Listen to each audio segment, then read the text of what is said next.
Alright, check it out, guys and ladies. Got something special coming up this month.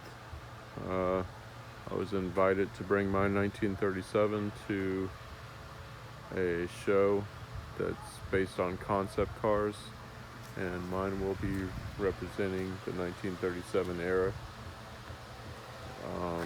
So I'm on a mad dash to get it going. It's going to be rolling very soon. I have adapters coming for my axle. Got my axle all together. I have primer on these. These are going to be painted Dr. Pepper red. That's the color I'm going for. So that's going to look nice. These are going to be gloss black enamel for now. I'm going to paint the axle as well. The cross member, I got the radiator in just a few minutes ago. So I'll have to mock that up and get it all going.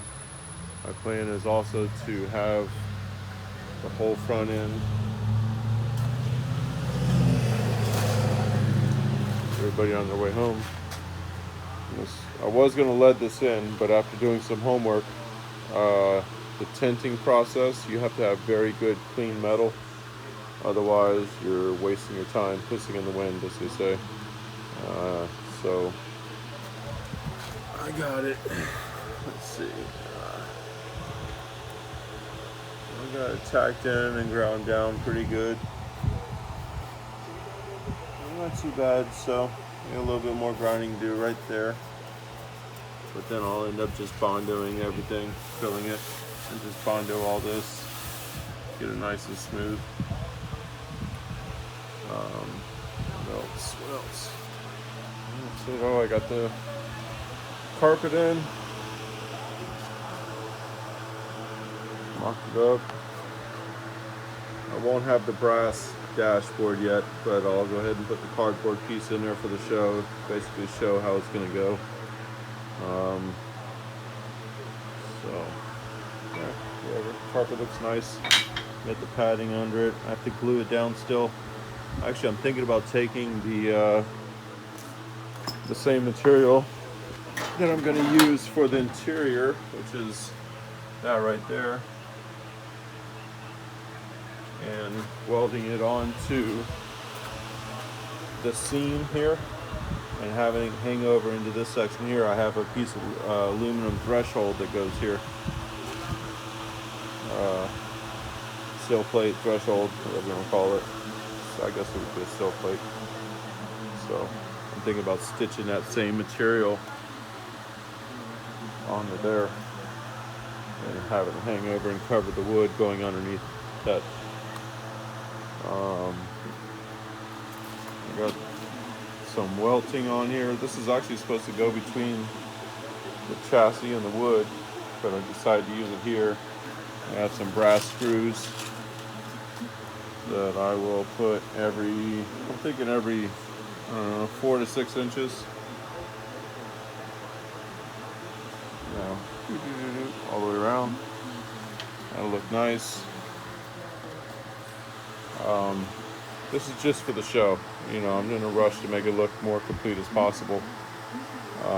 Eventually, I was thinking this has this aluminum piece. I don't even know what it's called. If somebody knows what that's called, let me know.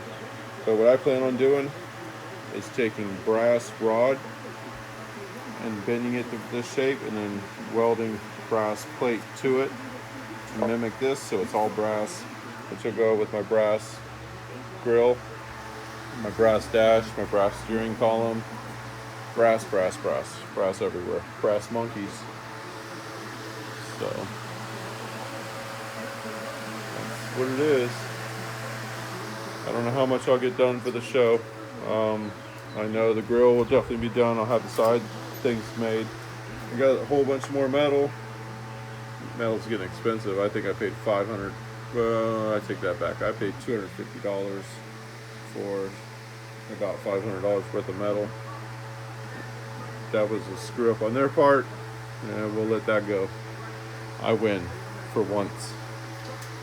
But actually, I'm gonna take some of that free metal, and I was gonna put a brass plate engraved along the back firewall, but for the show, I'm just going to take some metal, put some spacers on it, and just cover the whole back firewall and give it a quick little paint job for now. And that's it. I'm excited. I'm going to go ahead and spend the rest of the evening working on mounting up the radiator, getting it secured. I got to figure out how to mount it. Mount it. I'm going to take some 3/8 brass square rod and twist it just like I'm going to twist the grill rod and run it back as my radiator support. I'll thread the ends, run through here, and it'll be a nice twisted brass rod.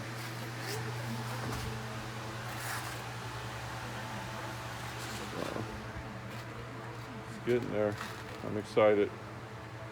I'm trying not to rush too much.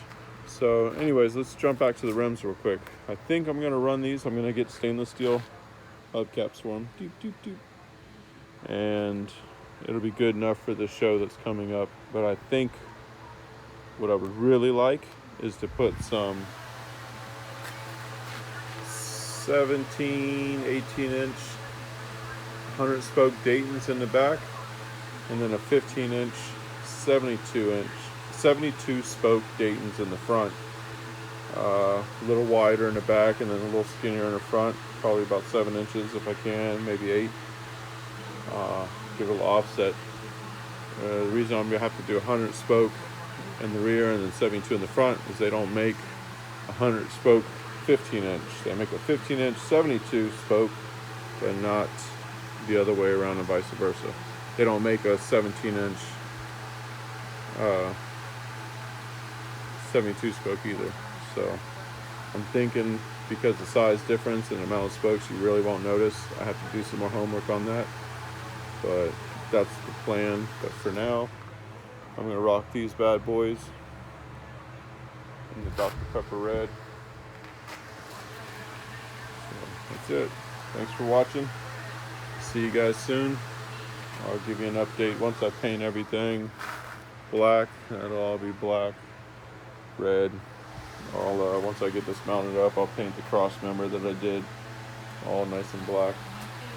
But after the show, once I finish putting the whole car together, I'll strip it all down, and every square inch of this thing, once I fill in all the extra holes, will be sandblasted and painted from top to bottom with new paint, black paint of some sort. So stick around, check the progress out that's coming. We do some grinding here and a little more welding. Just catch you later.